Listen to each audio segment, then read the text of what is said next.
Hello trainers, welcome to the lab. Today I have another Pokemon Omega Ruby and Alpha Sapphire Wi-Fi battle for you, and yes, this is another GBA match, round 2, but this time we have a match between Deezus and Psycho, the owners of the New York Snorlaxes and the Arizona Swellows. Deezus is the owner of the New York Snorlaxes, and Psycho is the owner of the Arizona Swellows. Looking at their teams, we have Deezus pulling the Piloswine, the Conkeldurr, Zapdos, Kingdra, the Bayleaf, and the Meowstic male. Very important to note. As well, and we have Psycho, pulling the Gyarados, Heatran, Clefable, Zygarde, Meloetta, and Heracross. So let's get this battle underway because I'm actually super excited to see this one. It's been a little bit since I recorded, and we got Psycho issuing a challenge as always, and we have Pillow Pig, which we saw once before, lead off, and we have Fish leading off, which is the shiny Gyarados. Leading off, and he gets the Intimidate off of the Piloswine, which is actually pretty good considering that Piloswine is a physical attacker, as he does decide to go for the Dragon Dance too, being able to outspeed naturally, but that extra attack and extra speed is going to help a lot. Unfortunately for the Arizona Swallows side, the Gyarados does get roared out by Piloswine, and Zygarde gets dragged in, a 4 times weak Pokemon, to an Ice Shard especially, so if we get the Ice Shard to come off, oh, the Zygarde does decide to pull out because it does not want to take any potential Ice-type moves, as Fish does come back out again. And it does land another Intimidate, so now this Piloswine is now at -2, but it doesn't manage to set up Stealth Rocks, which is very nice. He was able to freely set up those, which is really actually probably crucial for any switching that could be going on later on.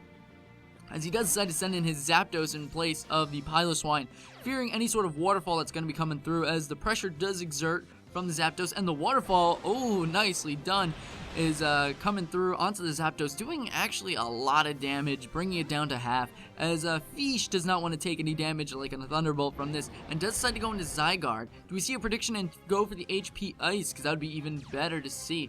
The Aura Break does come from Zygarde's side, but that's not too powerful, as we have, ooh, the Thunderbolt does land, so the prediction is pretty nice and safely dodged by the Arizona Swellows. Hidden Power does come through, however, from the Zapdos. Is a Hidden Power Ice? Oh, it is! And that is powerful, doing enough damage to be able to cleanly KO it. But Zygarde is going, ooh, it went for the substitute, but it does not have enough HP left, which is really, really bad, putting the Zygarde in a terrible spot and probably going to be going down. He does decide to withdraw the Zygarde, though. He must have some sort of healer on his side of the team, but he does bring in Heatran to take another Hidden Power Ice, which is really good on his part. However, I don't believe Heatran can take a Thunderbolt from Zapdos. I'm not 100% sure on that one, but Hidden Power Ice plus, oh, never mind. That did absolutely nothing, and this is a Life Orb Zapdos. Zapdos does decide to come back, not wanting to take a Lava Plume or something like that, and goes into Shofu, the Conkeldurr. Very nice nickname, very nice reference. And he goes for the Lava Plume, or was that Eruption? I didn't actually see right away. I looked away for a second. As he does decide to withdraw the Heatran here as the Conkeldurr is out, and goes back into Zygarde, which is a good fodder right here. Now, do we see an Ice Punch come from the Conkeldurr, or do we just see Mach Punch or Drain Punch? We see the Poison Jab actually come through, so I'm guessing he was assuming that the Clefable would come in to take a hit, which was not the case, but now that he has exposed Poison Jab, that's going to force the Arizona Swellows to play a lot safer, as Shofu does decide to come back to its trainer and go back into the Zapdos to go for another Hidden Power Ice. But does the Zygarde actually go for a good attacking move? Does it go for Earthquake? Ooh! The Earthquake does come through and is not going to do any damage to the Zapdos. Now, because the Zapdos does outspeed the Zygarde's not going to want to stay in, but it does go for Roost, so they both do stay in. I guess he wanted to try and sack off the Zygarde, but Roost comes off from Zapdos, and Zygarde goes for another Earthquake, and because the Roost has landed, my goodness, the play. Because Roost lands, makes the Pokemon land, Zapdos was now weak to ground-type moves, so the Earthquake ended up being able to become super effective plus stab and managed to knock out the Zapdos, which is really, really unfortunate.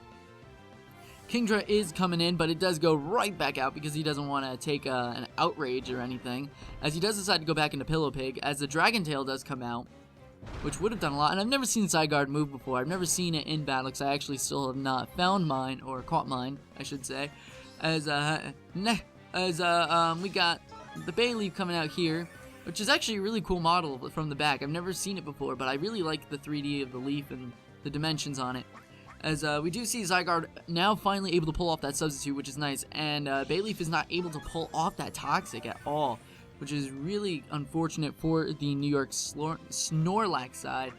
And the Zygarde does decide to go for Coil to increase its defenses, its accuracy, I believe, and its attack. So its attack, defense, and accuracy did raise, and the Giga Drain does come through to try and attempt at breaking the substitute. But I do not believe, yep, it is not enough to break the substitute, and Zygarde is just gaining more and more HP back from the leftovers. The Giga Drain does come back off again, and again, it's probably not going to be able to break the substitute, which is really, really unfortunate for the Snorlax side. But the Dragon Tail does come out and doing a little bit more damage than it would normally to the Bayleaf. But Bayleaf is now forced out, and Kingdra is now back into play, which is really scary because a Kingdra does not want to take any sort of Dragon-type move from a Zygarde because it's gonna be too powerful. It's gonna be way too powerful, and Kingdra's not that bulky, so it does decide to switch out again, and he goes into Pillowpig, the Piloswine. It would be really great if he had any sort of sound type moves here. If he had like a Fairy type with Pixelate and Hyper Voice, it'd be perfect. But the Dragon Tail does force this Pillowpig out again, and this is some weird juggling that he's got to go through, and Kingdra just so happens to come back out again, which is really, really scary, as Zygarde's just gaining more and more HP as time goes. Now his chance here would probably be to try and break the substitute, as he does right here for the Waterfall, because he is probably going to get Dragon Tailed again, and breaking the substitute is going to be very crucial for the Snorlax side, because this Zygarde is going to be free to go for Dragon Tails safely, as it is going for Dragon Tail here again, and it does not manage to knock out the Kingdra, but bring it down to 17 HP, which is really scary, as the Piloswine is now out on the field, and now this Zygarde is in check. This Zygarde has to decide whether or not it wants to stay in and go for another Dragon Tail, but it does decide to take an Ice Shard, which is 4 times effective against Zygarde, but the defense is so high up that it's not even going to matter, and the Earthquake is going to tear open the ground and do nothing to Piloswine. Ooh, I actually did not think that was going to happen. I thought Pillowpig was going to go down. But Pillowpig is staying in. Zygarde decides to stay out because it cannot take another Ice Shard from Piloswine, as Fish does come back out. Fish comes out and intimidates the Pillowpig. So now we have a -1 Piloswine out on the field with a shiny red Gyarados, as the Ice Shard does come through again. And it does a decent amount with the critical hit, but not enough to where it's going to truly matter, as the Leftovers is going to bring most of that HP back already. The Waterfall does come through again, and it is going to be able to knock out this Piloswine, I believe. Ooh, leaving it with 3 HP, as he does decide to go for the Roar, predicting a Dragon Dance to come through, which would have been a nice setup, but unfortunately so. His Piloswine, he suffered with having his Piloswine to take all that damage. As the Heatran does come back out, and he is going to go for the Ice Shard on Heatran, just sacking off his Piloswine because he knows that it probably can't do too much anyway.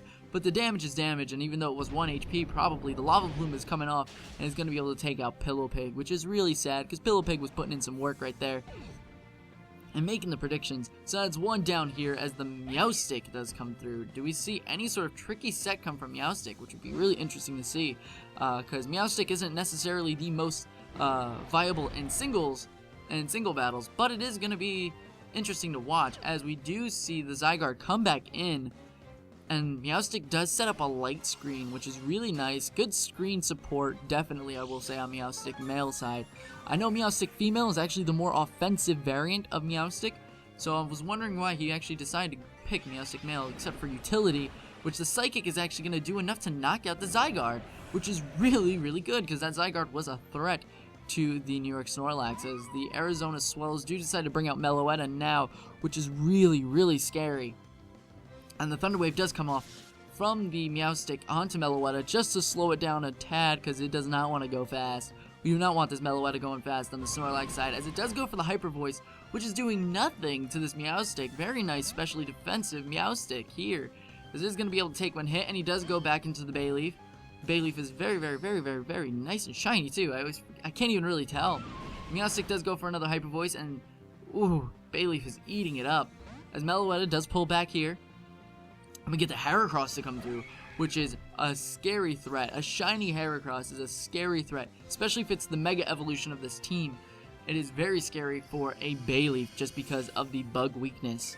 As we do have a Synthesis come off from the Bayleaf, just to restore all of its HP back, actually, and it does decide to come back to its trainer, as Shofu does come back out again. And he does actually go for the Mega Evolution here with Mega Heracross. We see a Rock Blast or what? We can either see Rock Blast, or we could see Bullet Seed, or we could even see Pin Missile. Here we go, the Pin Missile is actually right here, on cue, right on cue, which is going to do a ton of damage because the Skill Link ability is going to allow this Pin Missile to hit 5 times. And because it is stab, and because, ooh, a critical hit too. Because it's stab, and because Conkeldurr isn't the most physically defensive, and because it's stat, like just everything all together, it is going to be able to outspeed this time too and knock out Shofu. So Shofu ended up getting hit with all of that, but he got hit with all that and now is down and out. So really sad for Shofu. But we have the Bayleaf Deezus decide to come back out again. The Bayleaf is coming out to represent its team to try and show what it can do against this Heracross, but ooh, can we see it get hit 5 times and then deal enough damage to knock it out? I'm not sure, and I don't believe so. That is 3 hits, 4 hits, and 5 is 4 is just able to knock it out. Really scary there. This Heracross is actually a really big threat as the light screen does decide to wear off here. We do see Kingdra decide to come out now, but I don't believe it will be able to. It is able to outspeed the Heracross, but Heracross is actually kind of bulky right now because it is Mega. And the Waterfall is actually not going to be doing enough, but it did manage to flinch, and Kingdra is now able to go for the Outrage safely, and I believe able to knock it out with a Stab Dragon Rage, and lands a critical hit. I'm not quite sure if that mattered, folks, but we do have a knockout on the Mega Heracross, which was a huge threat to this entire team, as Lunar